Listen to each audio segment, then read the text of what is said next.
Believe it or not, I actually thought I'd never be here. I feel kind of like the gentleman over there. I don't really have a question. It's been answered by being here. I was sitting over there thinking back and forth of what I would ask when I got up here, and every time someone else came, I had an answer. And lately, that's the way it's been for me. I ask a question, I have the answer. Yeah. Life is full of your answers, and the others that you're roaming around with are full of them too, aren't they? Yeah. It's always working out for you. You just got to pay attention. Yeah. When I went and saw you in New York a few weeks later, I got the thing in the mail that said, everything is always working out for me backwards. So you could see it in the reflection of the windshield, and I carried that forever. Yeah. And also I find myself in the morning turning on the teachings, listening. And I think what I realized was my whole life, I have been listening to other people's perception of life and what they chose to believe. It never felt right to me. So I ended up going the opposite. But isn't that helpful? When you hear something that doesn't feel right, isn't that helpful? Absolutely. Isn't the contrast helpful to you? Absolutely. Yeah. And that's the amazing part for me, that I actually find myself enjoying the contrast. 5 days ago, I got in an argument with a friend I'd had for 4 years. We discussed being partners in business, best friends, all this kind of stuff. And then something had happened. I made a decision, and they made it mean something completely different.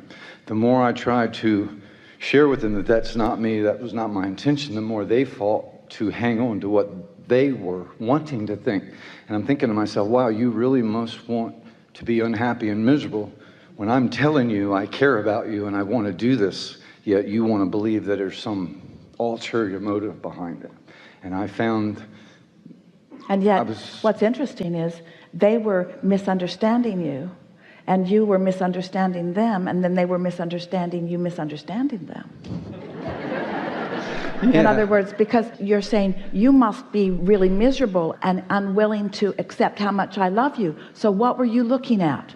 What were you promoting with that thought? You were promoting their inability to see you. So of course they couldn't. You were right, they were doing it too, but your seeing them was doing it sealed the deal. Yeah. Yes, exactly. And then the great part about it, in the middle of that, it was like I could stop and realize exactly that, what I was doing. And then I would say, look, you're perfect just the way you are. You don't need to change anything. I said, if I lived your life, saw what you saw, believed what you believed, I would be doing and saying exactly what you're doing and saying right now. But can you feel the futility in trying to fix it with words? Mm-hmm. Actually, yes. Esther is almost giving this up, this trying to control someone else's perception, because you just can't explain it enough. What was your takeaway from this? Honestly, that I'm responsible for everything that happens to me and how I feel, and by watching. Yes, you are, but there's another piece that we really want to lay on here in a way that you can really feel it. You are responsible, and you've also been doing extremely well. You're responsible, not in a guilty, regretful, I did this to me way, but I'm responsible in that I can get it as good as I decide I want it to be way. Can you feel the difference in that? Yes, and that's where I've been lately, and it's like I find myself wanting to cry for no reason, but then it used to be I feel bad, but now I realize what that is. That's being connected, joy, realizing. The reason that we wanted to have a conversation with you, as you say, you really didn't have a question that was so active that it was in the air, but what was active within you is your desire to be validated in your rightness. Now, we're not doing that by calling you up here, because you're the only one who can validate yourself in your rightness. Right. You see. I agree. But we want you to feel the alignment that is within you, that is carrying you forward in a very positive way. And our encouragement to you is don't try to explain too much of it to anyone else. Let it be a sort of secret society inside of you, where you come into alignment with who you are and your love for yourself and then for them. That your love for yourself and then for them just sort of carries the vibrational day. This is the thing that we most want you to hear. You see, we understand all of you. We know exactly where you are, every one of you, in relationship to where you want to be. We can see a clear path from where you are to where you want to be, and we are projecting it to you at all times. It's always being flowed to everyone. And some of you are ready to receive it, and some of you aren't. At different times you're getting different pieces of it.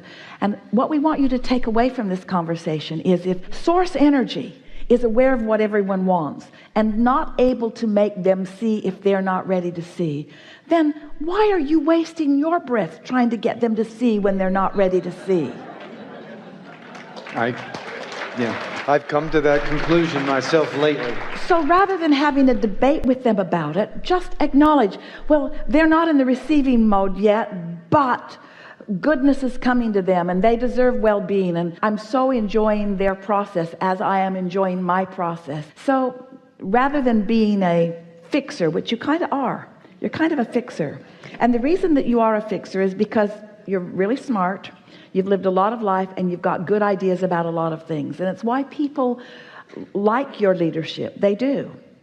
We want you to lead by vibration, because you lead through the clarity of your example. But if you will just think in terms, just for a little while, about leading by vibration instead of by words, leading by vibration, leading by intention, leading by alignment. I understand. Yeah. Kind of more like leading by example. Lead by alignment. What I do resounds louder than anything I could say.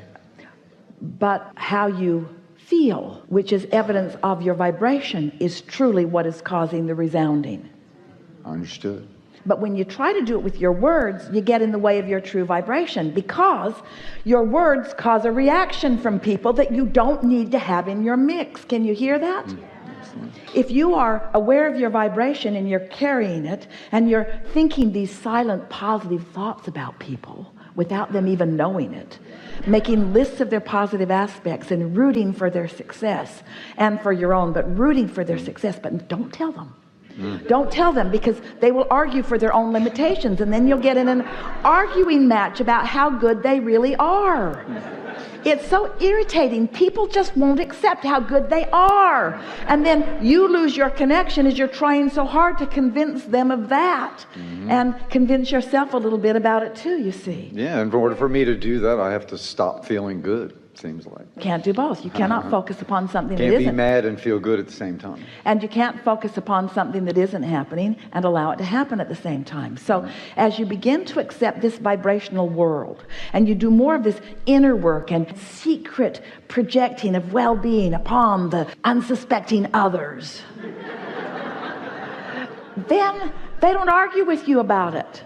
They might say, "What are you smiling about?" They might say, "What are you so happy about?" I do hear that sometimes. They might say, "Why is everything always working out for you?" They might ask you some of those kinds of questions, but you won't elicit from them defensiveness or justification about where they stand. Because, you see, this is one of the things.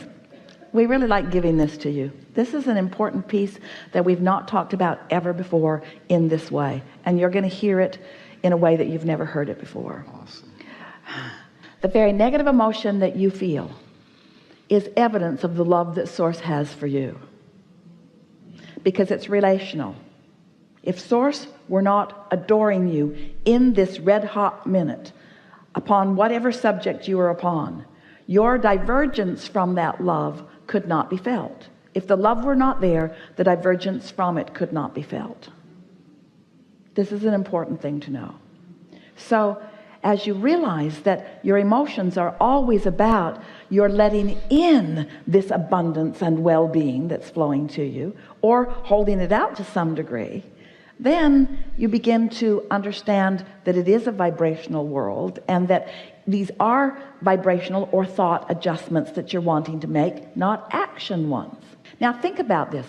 Think about how much easier it would be. So let's say that you are witnessing someone who is not very good at whatever it is they're doing, and they know it, and they're down on themselves about it.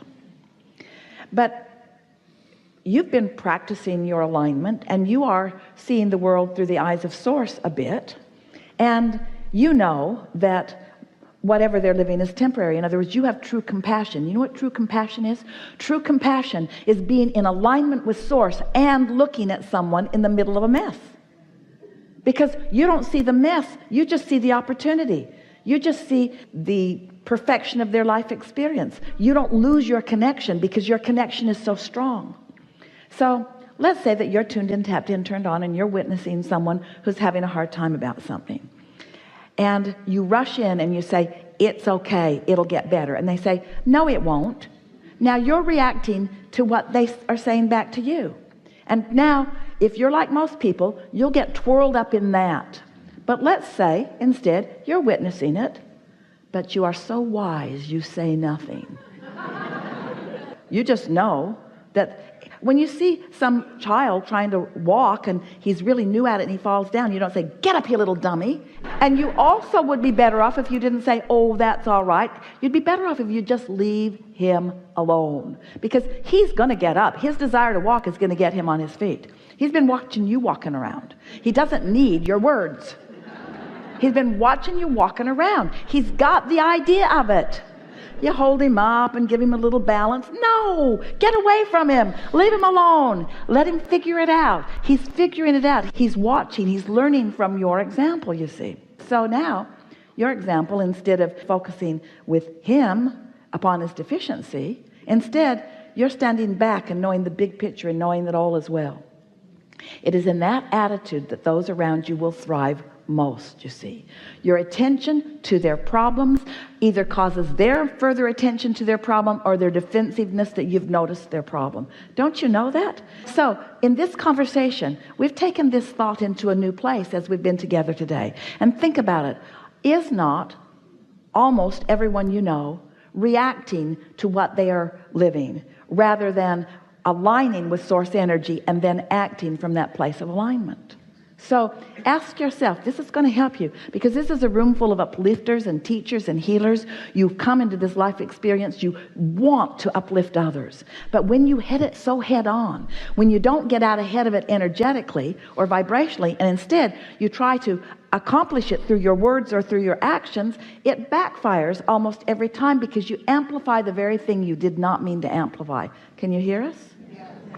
So when you see your children or your lovers or your peers or your co-workers, when you see them or hear them struggling amidst something, just take your leave from their physical presence as quickly as you can.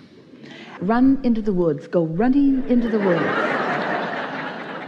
and find your alignment as quickly as you can about them, and think about their connection with source energy. Think about their inner being.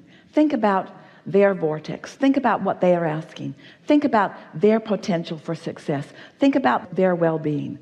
Do it vibrationally, and then notice the next time you see them. There is an improvement when you are with them, and the next, and the next, and the next, and the next. And then you'll hear someone say to you, you know, I just feel good being around you. And you'll know that it's because you see them through your eyes of source as they really are, and you are adding to the momentum of that. Actually, everything you just said over the last several weeks, I've been experiencing that with, like, my family, doing what you said with the child walking. All I ever wanted to do was try and do my best, and it seemed people were doing that. And I'm finding that instead of thinking of the things that made me angry or hurt me or why don't you do this, I start that and I feel bad, I don't like it, and then I start thinking, you know, you're the most generous person. You were always there when I called you. You always told me I was loved and cared for. So it's almost as, like you said about the buffet, everything is here. It's up to me to decide what to look at, and if I want to see that in someone I care about, then I need to see that, not yes. what I think they yes, need. Yes, and yes.